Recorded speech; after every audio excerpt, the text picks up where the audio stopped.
सभी देवी देवताओं के जन्म की कई कहानियां प्रचलित हैं और बिल्कुल इसी तरह मां काली के जन्म से जुड़ी कई कथाएं सुनाई जाती हैं।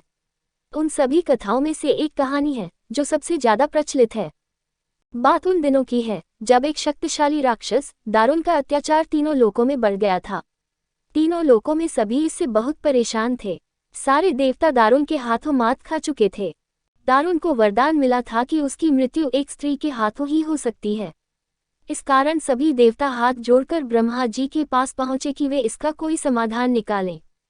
इसके बाद ब्रह्मा जी ने एक स्त्री का रूप लिया और दारुण से युद्ध करने चले गए, लेकिन वो भी इस असुर को हरा नहीं पाए। अंत में सभी देवता ब्रह्मा जी के साथ भगवान शिव के पास गए और उनसे प्रार्थना की कि वे कुछ करें।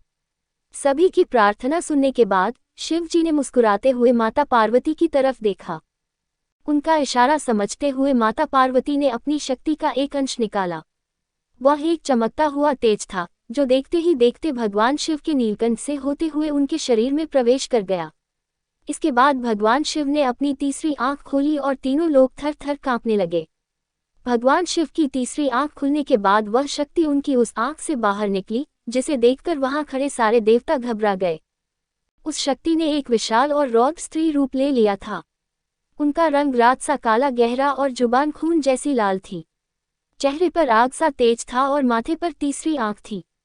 इस तरह राक्षसों को खत्म करने के लिए हुआ मां काली का जन्म। इसके बाद उन्होंने कुछ ही देर में असुर दारुण और उसकी सेना का नाश कर दिया। उन सभी दानवों को खत्म करने के बाद भी मां काली का गुस्सा शांत नहीं हो रहा था। इसके बाद उनका गुस्सा शांत करने के लिए भगवान शिव ने एक बच्चे का रूप लिया और उनके सामने आ गए।